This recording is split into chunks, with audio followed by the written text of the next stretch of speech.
ഇനി ഒന്നെങ്കിൽ പിതാക്കന്മാർ ഈ ഏകീകൃത കുർബാനയെന്ന് പറച്ചിൽ നിർത്തണം.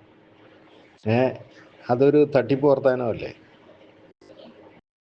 ഈ എറണാകുളം അങ്കമാലി അതിരൂപതയിലെ എല്ലാ പള്ളികളിലും ഏകീകൃത കുർബാന നടത്തുക എന്നുള്ളതാണ് ഞങ്ങളുടെ ലക്ഷ്യം എന്ന് പറയാൻ തുടങ്ങിയിട്ട് 4 വർഷമായി. പക്ഷേ അവർ ഇത് പറഞ്ഞുകൊണ്ടിരിക്കുമ്പോൾ തന്നെ ജനാഭിമുഖ കുർബാനയാണ് 316 പള്ളികളിൽ നടക്കുന്നത്. 12 പള്ളികളാൻ പറ്റേ ഉള്ളൂ ഈ ഏകീകൃത കുർബാന ചൊല്ലുന്ന പള്ളികൾ. അപ്പോൾ ഈ പിതാക്കന്മാർക്ക് അറിയാൻ പാടില്ലാത്ത കാര്യമാണത്, അല്ലല്ലോ. അപ്പോൾ എന്തുകൊണ്ടത് നിങ്ങൾ ഈ പറയുന്ന പോലെ അവർ സഹകരിക്കുകയല്ല, ഇവർ സഹകരിക്കുകയല്ല, ജനം എതിരാകും എന്നൊക്കെ പറഞ്ഞുകൊണ്ടിരുന്നിട്ട് 4 വർഷമായി. ആരാണ്ട് ചെയ്യുമെന്നും പറഞ്ഞിരിക്കുക.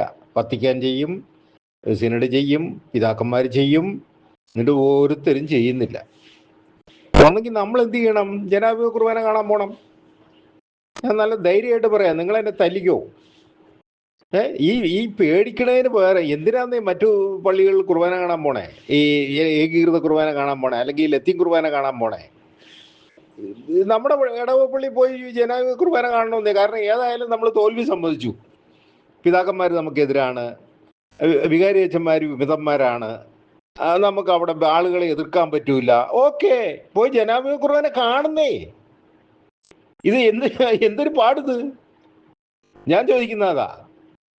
നമ്മൾ തോൽവി സമ്മതിച്ചിരിക്കുക, അവരുടെ അടുത്ത് നമുക്ക് ജയമില്ല എന്ന് നമ്മൾ ഉറപ്പിച്ചിരിക്കുക. പിന്നെ അങ്ങ് പോയാൽ പോരെ ഇടവപ്പള്ളിയിലോട്ട് കുർബാന കാണാൻ? എന്തിനാ പിന്നെ ഇതും പറഞ്ഞുകൊണ്ട് കുറെ പേര് ഇറങ്ങിയിരിക്കുന്നേ? വെറുതെ വേസ്റ്റ് അല്ലേ? അതിന് പോകണ്ടെന്നാ ഞാൻ പറയണേ.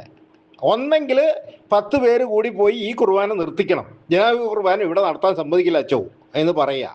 അപ്പം അവർ ഉടക്കാൻ വരുമ്പോൾ പള്ളി പൂട്ടട്ടെ, വത്തിക്കാൻ അപ്പം ഇടപെടും. 316 പള്ളിയും പൂട്ടി കഴിയുമ്പോൾ വത്തിക്കാൻ ഇടപെടാതിരിക്കുമോ? അത് വേണ്ട. 316 എന്തിനാ? ഒരു 10-20 പള്ളി പൂട്ടിയാൽ തന്നെ വത്തിക്കാൻ ചോദിക്കും, എന്താ അവിടെ നടക്കണമെന്ന് ചോദിക്കും. തട്ടിൽ പിതാവേ എന്താ അവിടെ നടക്കണമെന്ന് ചോദിക്കും. പാമ്പ്ലാനി പിതാവേ എന്താ അവിടെ നടക്കണേ, നിങ്ങൾ എന്താ ചെയ്യുന്നത്, നിങ്ങൾ ഒന്നും അറിയുന്നില്ലേ എന്ന് ചോദിക്കും. നമ്മൾ ഓരോന്ന് പൂട്ടിക്കൊണ്ടിരിക്കും. ഇല്ലെങ്കിൽ നമ്മൾ എന്ത് ചെയ്യണം? നമ്മൾ സുല്ല് പറഞ്ഞുകൊണ്ട് നമ്മൾ നേരെ ഇടവപ്പള്ളി പോയിട്ട് ജനാഭിമുഖ കുർബാന കാണണം. എന്താ നല്ല പരിഹാരമല്ലേ?